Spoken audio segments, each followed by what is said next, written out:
You are trying so hard. You're talking to them, singing to them, holding toys in front of their face, making funny sounds, switching positions, reading books with bright colors, bouncing, patting, calling their name. You're doing everything you've been told new parents should do. And your baby is crying, or getting fussier, or turning their head away, or going rigid in your arms. You're not doing something wrong because you don't care. You're doing it because you care enormously. But care and stimulation aren't the same thing.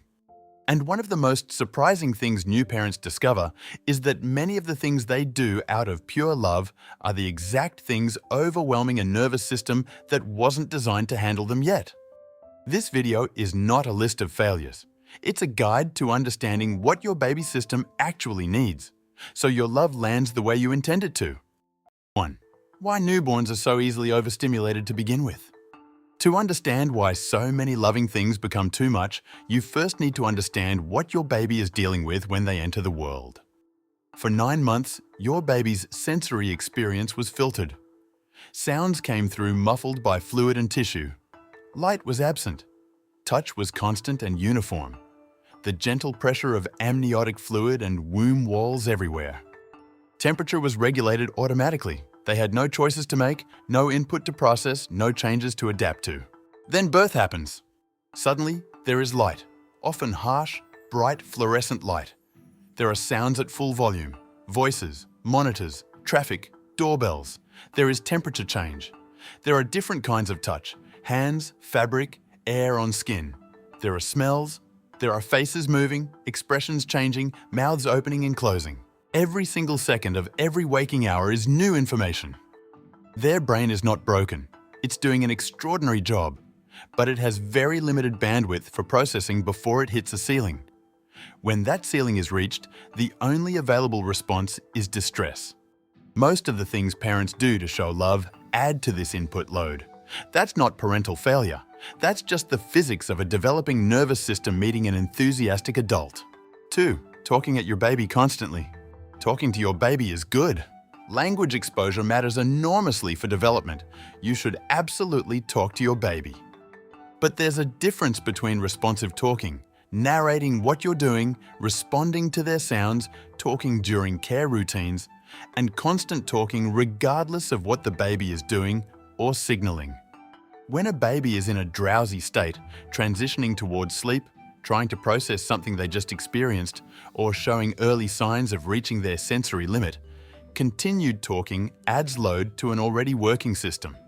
A common pattern: the baby starts to fuss. The parent talks more, louder, trying to engage or soothe. The baby fusses more. The parent escalates. More words, more animated voice. The baby goes over the edge into full crying. The baby wasn't asking for more language. They were asking for quiet.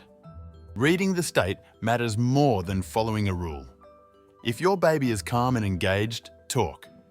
If they're drowsy or turning away, let the room go quiet for a while. Both have their place. The skill is knowing which one is needed right now. 3. Playing music or shows in the background all day. Background sound is an area where the intention and the effect often diverge sharply. Many parents run music, white noise, television or podcasts continuously throughout the day. The reasoning makes sense. It fills silence. It seems stimulating in a good way. The baby doesn't seem bothered by it. But continuous background sound keeps a baby's auditory system engaged, even when nothing else requires attention. Instead of getting natural quiet periods, which the brain needs to consolidate and process, the ears are constantly receiving and forwarding signal. For a baby who is already managing visual input, tactile input, emotional input from caregivers' facial expressions, and their own internal sensations, unending auditory input is one more thing that never turns off. This doesn't mean silence all day. It means intentionality. Music during play or feeding, off during sleep and downtime. A podcast for you in one room while the baby rests in a quieter one. Natural ambient sound rather than constant manufactured noise. The brain needs contrast, periods of input followed by periods of quiet, to organize what it's learned.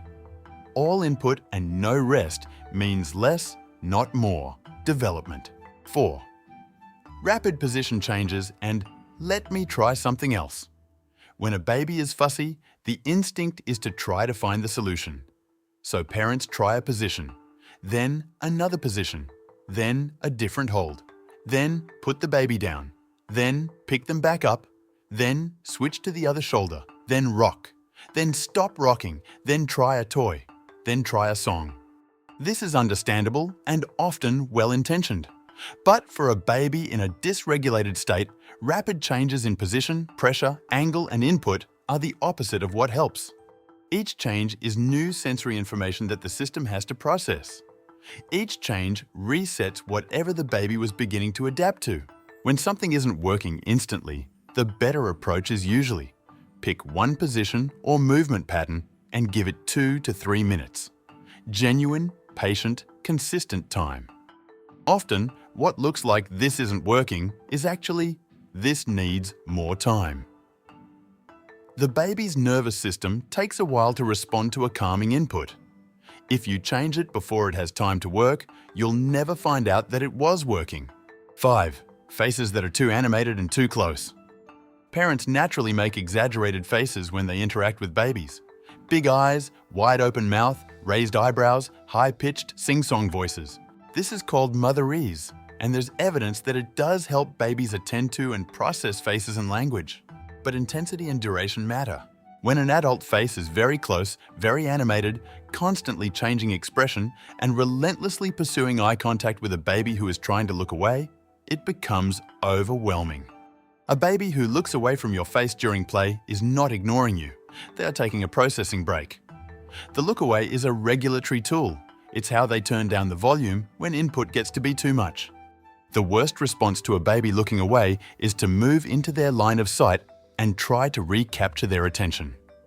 The best response is to wait, let them have the break, and let them initiate return contact when they're ready.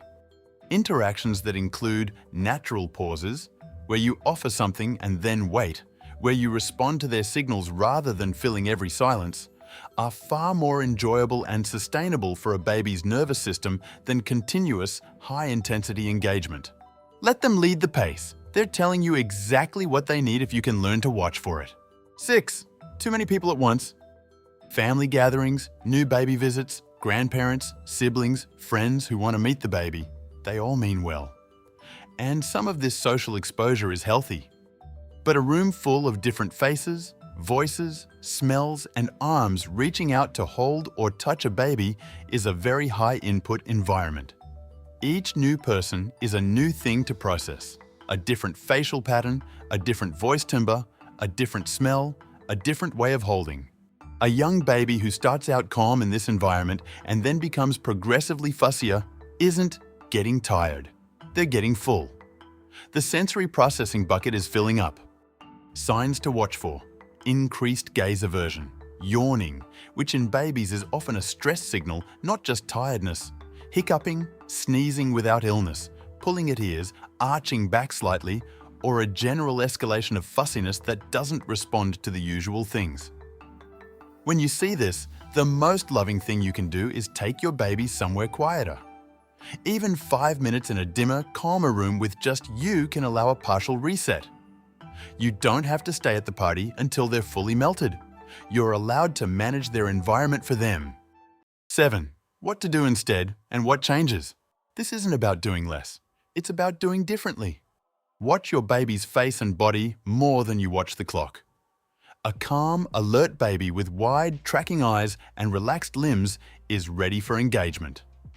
A baby with glazed eyes, turning head, yawning, or tightening body is heading toward their limit. Build in natural quiet. Not every moment needs to be filled. Some of the best development happens in low stimulation periods when the brain gets to integrate what it's already processed. Follow their lead on pacing. When they look at you, respond. When they look away, wait. When they make a sound, answer. Then pause and let them have the turn. Let play be shorter and more frequent rather than long and exhausting. 10 minutes of calm, connected interaction is worth more than 30 minutes of high-intensity performance. And release the guilt of quiet moments. A baby lying in their crib looking at the ceiling is not being neglected. They're processing. They're resting their system. They're having the kind of unstructured experience that a developing brain needs. You're not their entertainer. You're their safe base. And the most stimulating, important, irreplaceable thing in their world isn't the toy or the music or the faces of all your relatives. It's you, calm, consistent, responsive, and there. That's enough. More than enough. Subscribe for more on understanding what your baby actually needs. Because the gap between what we think helps and what the research shows often surprises people. And you deserve to know the difference.